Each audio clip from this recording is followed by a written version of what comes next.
नमस्कार दोस्तों, ये राशिफल चंद्र राशि पर आधारित है। चंद्रमा मन का कारक है। हमारे मन पर जो भी उतार चढ़ाव आते हैं वो चंद्रमा की स्थिति लेकर आती है और इस वजह से चंद्रमा की पोजीशन हमारे रोज के जीवन को बहुत ज़्यादा प्रभावित करती है और इसके अकॉर्डिंग हमारा दिन अच्छा या बुरा जाता है। तो आइए जानते हैं इस दिन चंद्रमा आपके लिए किस तरह के परिणाम ला रहे हैं। दोस्तों, आज का दिन आपके लिए बहुत बढ़िया रहेगा। चंद्र की पोजीशन भी आज बहुत बढ़िया है। आज चंद्र आपकी कुंडली में पहले स्थान में रहेंगे। बिजनेस और प्रोफेशन के लिए आज का दिन बहुत बढ़िया रहेगा। आपकी कोशिशें इस दिन सफल होगी। आपको अच्छा मुनाफा, अच्छी तरक्की दिखाई देगी। कार्य क्षेत्र में आपकी परफॉर्मेंस और अच्छी रहेगी। आज सभी क्षेत्रों में काम करने वाले लोगों के लिए दिन मजेदार रहने वाला है। सुबह से ही प्रसन्नता और उत्साह से भरे रहोगे, बहुत ज़्यादा एनर्जेटिक रहोगे। साथ में सक्सेस भी मिलती दिखाई दे रही है। ये समय सेलिब्रेट करने का रहेगा। हमें हमारे जीवन को रोज सेलिब्रेट करना चाहिए। आपके परिवार के साथ आज आप अच्छा समय बिता सकते हैं। परिवार के साथ कहीं वेकेशन पर जा सकते हैं, होटलिंग करनी है या कहीं घूमने जाना है तो समय बेहतरीन है। इस दिन आपको अपने परिवारजनों की खुशी के लिए, उन्हें आनंदित करने के लिए उनके साथ समय बिताना जरूरी रहेगा। इस दिन आप और आपके पार्टनर के बीच जो रिलेशन है वो और मजबूत बनेंगे। दाम्पत्य जीवन के हिसाब से सारी परिस्थितियां अनुकूल है। पुरानी कुछ खटास चल रही है तो दूर करने के प्रयास जरूर करें। समय आपके पक्ष में है। घर परिवार में शांति, खुशहाली और आनंद से भरा माहौल रहेगा। ये समय किसी चीज की खरीदारी करने के लिए भी काफी अच्छा है, तो आप कोई बड़ी चीज भी इस दिन खरीद सकते हैं। अगर पर्सनल लाइफ की बात करें, लव लाइफ की बात करें तो लव लाइफ के लिए भी ये दिन अच्छा है। ये दिन आपके संबंधों को अगले स्तर पर पहुंचाने के लिए बिल्कुल सही रहेगा। अगर आप सिंगल है तो किसी के साथ संबंध जोड़ सकते हैं और अगर आप पहले से ही किसी से जुड़े हुए हैं तो शादी के लिए प्रस्ताव रख सकते हैं। आपके माता पिता के सामने शादी के लिए प्रस्ताव रखना है तो सफलता मिल सकती है। समय हर तरह से अनुकूल रहेगा। इस वक्त कोई नया व्यक्ति आपके जीवन में आने की संभावना भी बनी हुई है। किसी भी जोड़ीदार का चयन करते वक्त तात्कालिक आकर्षण पर ना जाए, बल्कि ये जानने की कोशिश करें कि क्या वह व्यक्ति आपके भविष्य के लिए अनुकूल है। स्टूडेंट्स के लिए भी ये समय शुभ रहेगा। पढ़ाई में कंसंट्रेट कर पाओगे। इस समय विद्या ग्रहण करना आपके लिए आसान नजर आ रहा है। भाग्य का साथ और आपका परिश्रम आपके लिए रंग लेकर आएगा। इस समय में आप मेहनती रहोगे और लगन के साथ काम करोगे। भाग्य भी साथ दे रहा है तो सफलता आपको जरूर मिलेगी। अगर स्वास्थ्य की बात करते हैं, सेहत की बात करते हैं तो स्वास्थ्य के लिए भी समय अनुकूल है। आपके डाइट में प्रोटीन से भरे बादाम का प्रयोग जरूर करना चाहिए। रोज दूध का सेवन करें। ये प्रोटीन से भरी चीजें आपको अंदर से और बाहर से काफी स्ट्रांग बनाएगी। तेल, शक्कर, चाय, कॉफी, इन चीज़ों का कम से कम सेवन करें और पिज्ज़ा, बर्गर जैसे फास्ट फूड को अपने डाइट से बाहर रखें ताकि आप स्वस्थ और मस्त रह सकें। अगर आप पूरी तरह से स्वस्थ व्यक्ति है तो कभी बीच में अगर फास्ट फूड का सेवन आप करते भी है तो कोई फर्क नहीं पड़ेगा, लेकिन जो लोग बीमार है उन्हें इन चीज़ों से दूर ही रहना चाहिए। तो दोस्तों, खान पान अच्छा रखें, सुबह का टहलना जारी रखें। इस दिन ऑरेंज रंग का इस्तेमाल करना आपके लिए अच्छा रहेगा और 9 अंक इस दिन आपके लिए लकी साबित हो सकता है। दोस्तों, ये राशिफल चंद्र राशि पर आधारित है। कभी कभी हमारी पर्सनल कुंडली में बाकी ग्रहों की पोजीशन कुछ इस तरह की होती है कि आपके राशिफल परिणाम में बदलाव दिख सकता है। इसलिए राशिफल को एक मार्गदर्शन के तौर पर लिया जाए तो ज्यादा अच्छा रहेगा। दोस्तों, सभी राशि के लोगों के लिए जीवन में आगे बढ़ने के लिए कुछ जरूरी बातें वीडियो में आगे बताई गई है, तो वीडियो आगे जरूर देखें। व्यक्ति को अपने जीवन में सफल होने के लिए मेहनत के साथ साथ भाग्य का साथ होना भी बहुत ही आवश्यक होता है। अगर व्यक्ति का भाग्य उसका साथ देता है तो कम मेहनत में ही अधिक सफलता प्राप्त होती है। परंतु कई बार ऐसा देखा गया है कि व्यक्ति के जीवन में कई ऐसी घटनाएं घटित होती है जिसकी वजह से उसको बहुत सारी परेशानियों का सामना करना पड़ता है और इस स्थिति में व्यक्ति को बिल्कुल भी समझ नहीं आता कि ऐसा क्यों हो रहा है। दरअसल आपके घर में ही कुछ ऐसी चीजें होती है जो हमारे भाग्य को प्रभावित करती है, हमारे जीवन को प्रभावित करती है और उन चीज़ों के आसपास होते हुए भी हमें वो चीज़ें नज़र नहीं आती। वह चीज़ें हमारे चारों तरफ एक अजीब सा घेरा बनाकर रखती है, परंतु हम उसको नहीं देख पाते। इन चीज़ों से हमारे घर में और हमारे जीवन में नकारात्मकता फैलती है, जिसकी वजह से हमें नुकसान उठाना पड़ता है, जिसकी वजह से हमें भारी नुकसान उठाना पड़ता है। हम पूरी तरह से कंगाल हो सकते हैं।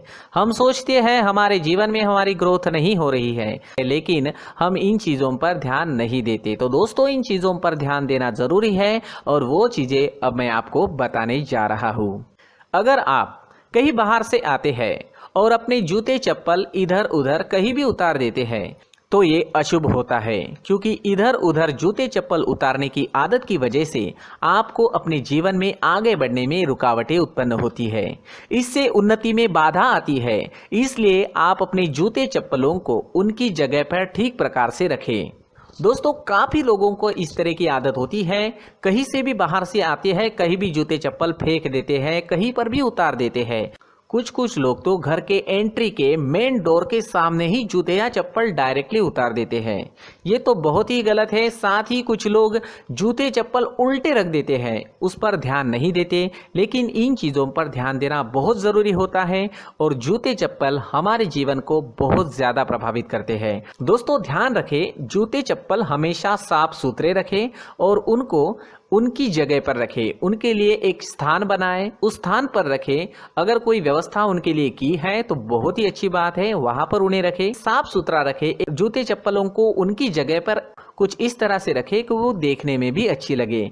अगर वो चीजें देखने में अच्छी लग रही है तो फिर उनसे निगेटिव एनर्जी उत्पन्न होने की संभावना बिल्कुल भी नहीं रहेगी। तो दोस्तों, इस बात का ध्यान जरूर रखें। साथ ही दोस्तों, एक और बात है जिस पर आपको ध्यान देना बहुत जरूरी होता है। हमारे घर के छत के ऊपर जिन चीज़ों का हमें काम नहीं होता है उन्हें हम घर के छत के ऊपर रख देते हैं। ऐसा करते करते देखेंगे तो घर के छत के ऊपर कबाड़ जमा दिखता है। जी हाँ, जो चीज़ें हमें लगता है आगे जाके हमारे काम में आ सकती है वो हम घर के ऊपर रख देते हैं, लेकिन वो चीज़ें तो काम में नहीं आती। हमारे जीवन पर वो चीज़ें बहुत ही गहरा निगेटिव इफेक्ट डालती है। इसलिए हमारे घर के ऊपर का जो भी एरिया है वो पूरी तरह से साफ सुथरा रखें। जी हाँ, साफ सुथरा रखना है और एक भी बिना काम की चीज हमारे घर के ऊपर नहीं रखनी है। दोस्तों, नहीं तो हम जीवन में मेहनत करते ही रहेंगे और हम जितना पा सकते हैं उतना नहीं पा सकेंगे, क्योंकि ये चीजें हमें कहीं ना कहीं हमारे जीवन में पीछे रखेगी। इस वजह से घर के छत को पूरी तरह से साफ रखें, पूरी तरह से साफ सुथरा रखें, क्लीन रखें। साथ ही दोस्तों, हम हमेशा देखते हैं घर के ऊपर जाने के लिए जो सीढ़ियां है, उन सीढ़ियों के नीचे जो जगह होती है वहां पर सामान हमेशा रख दिया जाता है। वो जगह ही ऐसी है कि सामान को खींच ही लेती है। वहां पर आपको कुछ ना कुछ सामान मिलेगा ही। जिन लोगों को पता नहीं है उनके घर आपको सामान मिलेगा ही, लेकिन जिन्हें पता है वो लोग हमेशा सीढ़ियों के नीचे की जगह साफ सुथरी रखते हैं और एक भी चीज वहां पर आपको नहीं मिलेगी। क्योंकि अगर हम सीढ़ियों के नीचे सामान रखते हैं तो हमारी उन्नति होना बहुत ही मुश्किल है। जी हाँ, सीढ़ियों के नीचे कूड़ा कचरा कबाड़ अगर हम जमा करके रखते हैं, कोई भी सामान रख देते हैं, तो उस वजह से माँ लक्ष्मी हम पर प्रसन्न नहीं होती। माँ लक्ष्मी हमारे घर में आने की संभावना बहुत ज़्यादा कम हो जाती है। तो दोस्तों, इन चीज़ों पर ध्यान रखें। हमारे घर की जो सीढ़ियाँ होती है उनके नीचे की जगह हमेशा साफ सुथरी रखें, क्लीन रखें। साथ ही दोस्तों, अगर आपके घर में ऐसी कोई चीज मौजूद है जिसका आपको काम नहीं है, जैसे टूटे फूटे बर्तन, आईना, तस्वीरें, इलेक्ट्रॉनिक सामान, सोफा, कुर्सी, टेबल, पलंग, घड़ी, झाड़ू, गमला इत्यादि, तो आप इन सामानों को अपने घर से तुरंत ही बाहर निकाल दीजिए, वरना इससे आपको बहुत बड़ी परेशानी हो सकती है। आपको ये चीजें कंगाल बना सकती है। तो घर में ऐसी चीजों का मौजूद होना शुभ नहीं माना गया है। इससे धन की देवी माता लक्ष्मी जी का प्रवेश घर में नहीं होता है। इन चीजों से आपके घर में नकारात्मक ऊर्जा का संचार होता है और जिस वजह से व्यक्ति को मानसिक समस्याओं का सामना भी करना पड़ता है। व्यक्ति के मन में चिड़चिड़ाहट होती है और छोटी छोटी बातों पर गुस्सा आने लगता है। आप जो भी कार्य करते हैं उसमें आपका मन नहीं लग पाता है। इस व्यक्ति का जीवन घर में मौजूद इन चीजों की वजह से अंधकार में डूबने लगता है। इसलिए आपको घर में बिना काम की चीजें, कूड़ा कचरा नहीं रखना है। दोस्तों, एक और खास बात है, हमारे घर में मकड़ी का अगर जाला है तो वो बिल्कुल भी शुभ नहीं है। जी हाँ, वो अशुभ माना जाता है। घर में मकड़ी का जाला होना अशुभ है। इससे आपके अच्छे दिन भी बुरे दिनों में बदल सकते हैं, क्योंकि मकड़ी अपना जाल शिकार को फंसाने के लिए बनाती है। और अगर आपके घर में मकड़ी का जाला है तो इससे घर में नकारात्मक ऊर्जा का प्रभाव अधिक बनता है और वास्तुशास्त्र के अनुसार इससे सकारात्मक ऊर्जा का नाश होना शुरू हो जाता है और घर में नकारात्मक ऊर्जा बहुत ज़्यादा बढ़ जाती है। इसलिए आप अपने घर को हमेशा साफ सुथरा रखें। कम से कम 1 महीने में अपने घर के हर कोने की साफ सफाई ज़रूर करें। जी हाँ, वैसे तो 1 हफ्ते में साफ सफाई करनी ही चाहिए, लेकिन ना हो सके तो 1 महीने में तो आपको घर पूरी तरह से साफ करना चाहिए और मकड़ी के जालों को खास करके अपने घर में बिल्कुल भी पनाह ना दें। दोस्तों, मुख्य द्वार भी हमेशा साफ सुथरा रखें। मुख्य द्वार को हमेशा सजाया जाता है, क्योंकि मुख्य द्वार से ही हमारे घर में लक्ष्मी का प्रवेश होता है। तो मुख्य द्वार को साफ सुथरा रखें और सजा कर रखें तो बहुत अच्छा रहेगा। इससे मानसिक रोग और घर की परेशानियां दूर हो जाएगी, धन की कोई कमी नहीं रहेगी और इसके साथ साथ आय के नए स्रोत भी खुलने लगेंगे। इसी के साथ और कुछ चीज़ें हैं, जैसे टूटी फूटी जो भगवान की मूर्तियां होती है वो हमारे घर में नहीं रखनी चाहिए। साथ ही जो भगवान के पुराने फोटो है जो जमा करके रखे हुए होते हैं, तो दोस्तों वो चीज़ें नहीं रखनी चाहिए। जो भगवान के फोटो या भगवान की मूर्तियाँ जो घर के मंदिर में हैं, बस वहाँ तक सीमित है। अगर आपके घर के शोकेस में भी वो मूर्तियाँ रखी है, कुछ फोटो रखे थे, उन्हें भी साफ करते रहना चाहिए। जिन चीज़ों को हम मेंटेन नहीं कर पाते, साफ नहीं रख पाते, उन चीज़ों को घर से हटा देना ही आपके लिए अच्छा रहेगा। साथ ही दोस्तों, कुछ तस्वीरें हैं, जैसे डूबते नाव की तस्वीर या फिर झगड़े की तस्वीर या फिर कुछ ऐसी तस्वीरें होती है जो देखते ही हमें समझ में आ जाता है कि ये तस्वीर निगेटिविटी दर्शा रही है। इस तरह की तस्वीर भी आपको आपके घर में नहीं रखनी है। जी हाँ, इस तरह की तस्वीर लगाने से भी हमारे जीवन में उसी तरह की घटनाएं घटित होना शुरू हो जाता है। हर एक चीज़ हमारे घर की हम पर प्रभाव डाल रही है, तो इन चीज़ों को ध्यान में आपको रखना होगा। तो दोस्तों, कुछ ऐसे छोटे मोटे बदलाव करके हम हमारे जीवन में खुशियाँ ला सकते हैं, तरक्की ला सकते हैं, धन ला सकते हैं, माँ लक्ष्मी जी का प्रवेश हमारे घर में हो सकता है। तो इन चीज़ों को ज़रूर आजमाएं। इस तरह के बदलाव आप आपके घर में ज़रूर करें। धन्यवाद।